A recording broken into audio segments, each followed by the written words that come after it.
Olá pessoas, tudo bem? Não sei se vocês lembram, mas na primeira live que eu fiz, eu tinha falado de uma ideia em que eu faria leitura de poemas e depois partiríamos para dentro de uma interpretação mais cuidadosa do poema, em vez de simplesmente ler ou falar sobre, né? Então hoje eu vou tentar fazer isso aqui com vocês, né? Vamos ver se dá certo. E eu aproveito o texto que saiu, o mais recente da minha coluna Palavra Alucinógeno, lá na revista Vício Velho, em que eu trato do poema do Ali Salomão, o poema Vigiando o Oco do Tempo, que está nesse livro aqui, não é? A Poesia Total, do Ali Salomão, e o poema este cá. Então, saiu uma leitura dentro da minha proposta, né, da coluna, de fazer ahn, pequenas possessões, né, pequenas interpretações dentro do poema. Então, é sempre uma leitura a partir do poema e não sobre o poema. E com algumas propostas imagéticas e caminhos. E outra coisa importante é que essa leitura que eu vou fazer com vocês, essa interpretação, é apenas mais uma possibilidade dentre tantas possíveis. Não existe uma fórmula para a gente ler um poema, para enquadrá-lo, não é? Numa conclusão. Então, a gente não vai concluir nada, na verdade, é apenas mais uma possibilidade. Então, eu proponho para vocês um caminho de leitura, uma possibilidade dentre tantas outras, tá bem? Então, vamos começar com o poema Vigiando o Oco do Tempo. Deslizo, oculto aqui, vigiando o oco do tempo. Espaço ermo, parado, nada acontece, nada parece acontecer. Mas algo flui, o irremediável, queimando todas as pontes de regresso. Todo o passado está morto. Só vige o que vem, o que surge. Todas as coisas íntegras dilaceram-se ou são dilaceradas. A velha senhora viajada, detentora de recordes de milhagens, temerosa das vacas do Ganges, depois de ter contemplado um berne ao microscópio.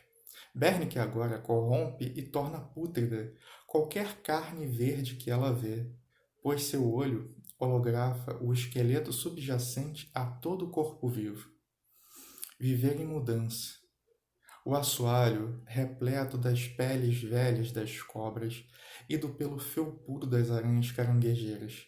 Viver em mudança. Que a sobre-humana poesia pica e envenena um homem.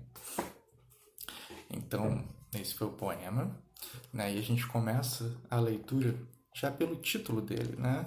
Vigiando o oco do tempo. Percebam que a primeira palavra é um verbo no gerúndio, né? Então, o verbo no gerúndio dá essa ideia de algo contínuo, né? Que não foi terminado. Então, se a gente pensa num vigiando, né? Vigiando o oco do tempo, é uma vigia contínua. Então, é como se o poema aparecesse no meio de um caminho. Ele não partiu de um ponto inicial e não chega a um ponto final. Ele é, na verdade, uma ponte, né? Uma das imagens possíveis, né? Que essa palavra encena. Então, é uma vigia que ela se torna permanente. E dessa permanência, a gente consegue, quer dizer, o poema propõe uma mudança. Então, de algo pleno, total, é como se a gente tivesse algo indeterminado mesmo, só que o foco muda, ele concentra, né? Tanto que o primeiro verso do poema é um verbo em primeira pessoa. Então, deslizo. E diz lá, deslizo, oculto aqui, vigiando o oco do tempo. Então, deslizo. Vejam que de um verbo no gerúndio, agora passa para um verbo. O primeiro verso é um verbo na primeira pessoa. Então há uma personificação, né? Há uma voz que se mostra presente, que ela se impõe ali presencialmente. É uma voz de um possível narrador poético que está observando isso, né? Então ele não só observava de forma genérica, de forma ampla, mas ele passa a atuar. E é um verbo também de movimento, né? O deslizar. A própria ideia do deslize de uma passagem de algo maior para menor mais concentrado fica exposta no poema. Então, deslizo oculto aqui, vigiando o oco do tempo. Então, já de cara, o poema propõe um certo paradoxo, certo?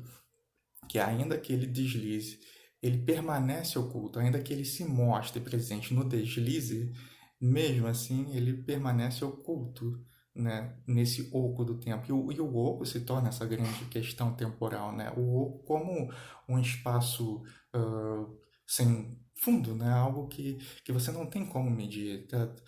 Há uma vaga ali, né? Sabe? Algo, uma barriga. E aí o poema continua. É, Deslize oculto aqui, vigiando o oco do tempo, espaço ermo, parado, nada acontece, nada parece acontecer. Então, de uma ideia, de um posicionamento, depois a gente pode perceber esse poema até de forma um tanto cinematográfica, não é? Porque se a gente pensar, por exemplo, nas câmeras focando essas ações. Então, de algo amplo do título, passou para uma ação mais concentrada, onde se posiciona uma voz, e essa mesma voz ela abre novamente, abre para um espaço ermo, parado, onde nada acontece, nada parece acontecer. Então é interessante isso, porque há uma afirmação, e depois essa afirmação ela já é posta em xeque, né? Porque primeiro nada acontece, depois nada parece acontecer. E, de novo, o poema muda, o movimento muda o enfoque da câmera, né? Pensando nessa metáfora, quando pelo mais, né? Há aqui uma mudança. E ele diz, mas algo flui, o irremediável queimando todas as pontes de regresso.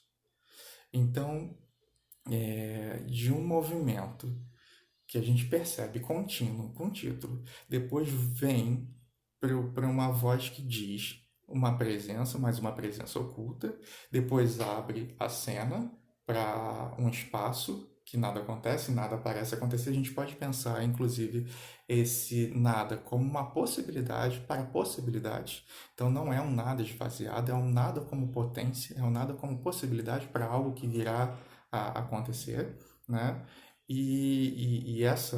Tanto é que essa potência ela é enfatizada no mais, porque se a gente inicialmente ficou com uma ideia de algo esvaziado, né, de um nada como ausência plena, o mais ele vem para dizer, não, peraí, não é só isso aqui não, tem algo diferente, né? Então, mais algo flui, o irremediável, então é algo, é incontornável isso, não tem como ter remédio, não há solução. Mas algo flui, o irremediável, queimando todas as pontes de regresso. Então é uma ação que no que ela vai, não tem jeito, sabe? Não tem volta. A gente pensa até no Heráclito, né, quando ele fala no seu fragmento, aquele fragmento famoso em que ele fala que não se entra no rio duas vezes, né, essa ideia da movimentação contínua das águas, que é impossível é, repetir, assim como também a fotografia no conto. Eu não me lembro se é a terceira margem, eu realmente não me lembro, mas é um conto do Guimarães Rosa que ele fala disso, né? Que não se pode fotografar, tirar a mesma foto de uma mesma coisa duas vezes, né? Então a foto é sempre um retrato de um presente que não tem retorno. E o poema, ele enfatiza isso. E aí continua: todo passado está morto, só vige o que vem, o que surge. Então, de novo, essa ideia de algo contínuo, contínuo o tempo todo, né? É sempre uma presença que se manifesta como uma novidade, não é? E continuando o poema, todas as coisas íntegras dilaceram-se ou são dilaceradas. E nisso é como se fechasse um movimento para introduzir uma outra parte no poema, que é de uma voz, né? De uma voz participante, passa a ser um narrador que diz uma situação, porque a partir de agora vai entrar um personagem, né? Então é curioso isso, porque é um poema que traz algumas características de romance, né? Com essa ideia de personagem, de um enredo narrado e tudo mais. E aí o poema diz: A velha senhora viajada, detentora de recordes de milhagens, temerosa das vacas do Ganges, depois de ter contemplado um berne ao microscópio. Berne que agora corrompe e torna pútrida qualquer carne verde que ela vê, pois seu olho holografa o esqueleto subjacente a todo o corpo vivo. Então, toda essa parte do poema tem esse caráter narrativo, né? Então, a voz que estava narrando, que estava presente, e presente também nessa ausência. Então, ele se ausenta dessa voz ativa para apresentar uma situação, né? Então o poema ele muda totalmente o foco dele, né? Passa a dizer essa velha senhora viajada, detentora de recorde, milhagens, e essa ideia do movimento continua, né? De algo transitório, a gente vê na imagem das milhagens, da viagem, cito Ganges, né? O rio e tal. E é curioso porque depois de ter contemplado um berne ao microscópio, a ideia do berne como um parasita, ele é ressignificado, né? Não só o berne, não só o parasita, mas o próprio ver, ele é ressignificado. Então o ver, ele toma uma proporção enorme aqui, porque agora, qualquer possibilidade de se olhar alguma coisa já está contaminada, né? Então, o Berne sai de um rótulo para se tornar uma condição de se ver, não é? E após isso, é, o poema muda novamente, trazendo o foco da mudança, né? Não querendo ser redundante, muda trazendo o foco da mudança, mas é curioso porque essa parte no poema é muito interessante. Deixa eu ver se eu consigo mostrar aqui. Que vejam que. Aqui, olha, esse verso, viver em mudança. Aí depois vem dois versos. E depois viver em mudança novamente. Então são dois versos que estão dentro de uma simetria. E vejam, viver em mudança. Depois, o assoalho repleto das peles velhas das cobras e do pelo felpudo das aranhas caranguejeiras. Viver em mudança. Então, entre dois versos iguais, né, o viver em mudança, a gente tem também uma imagem de mudança, de maturação, porque é essa a ideia da mudança de pele de cobra, né? Então a gente vai ver, aí, o poema diz, né, uma imagem, coloca essa imagem de um assoalho repleto de peles de cobra, e a gente vê nisso uma imagem de metamorfose, de mudança, de algo que passa, ou seja, a permanência o tempo todo na ideia do tempo, né? Assim como pelo felpudo das aranhas caranguejeiras, ou seja, traz essa ideia de uma presença, né? Uma presença presente na própria ausência, porque a gente não vê mais a aranha, mas a gente sabe da aranha pelos pelos deixados ali, né? E esses dois versos dentro de outros dois versos semelhantes, iguais, né? O viver em mudança. E após isso, o poema termina muito bem propondo uma questão poético-filosófica, né? Então, o poema, ele não, ou melhor, ele aparentemente diz algo simplório, algo simples, mas na verdade é um pretexto para a gente pensar a grande questão do tempo. Então é um poema pensante, na verdade, é um poema que faz desencadear esse questionamento acerca do tempo, acerca da mudança, acerca do presente, né? E o poema termina assim: que a sobre-humana poesia pica e envenena um homem. Então veja só, a sobre-humana poesia. Então a poesia ela está além do homem. Aquilo que eu falei de uma possibilidade de leitura, de certa forma, está dita nesse verso também, porque somos um intervalo, não é? E a poesia é mais. A poesia, se a gente pensar em sua ideia originária, né? A poesia vem de poesis, do verbo poiel, que significa movimento, criação. Então é uma movimentação constante, né? É algo que se cria incessantemente. Então a poesia ela possibilita que os poemas aconteçam.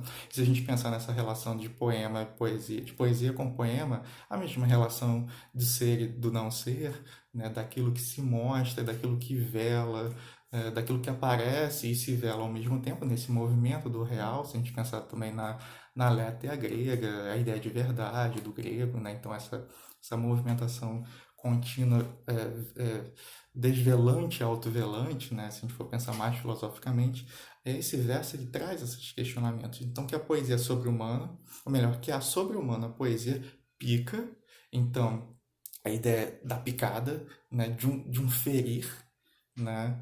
E envenena um homem. E é claro que tanto picar quanto envenenar, ele extrapola o sentido corrente que a gente está acostumado a ver em dicionário.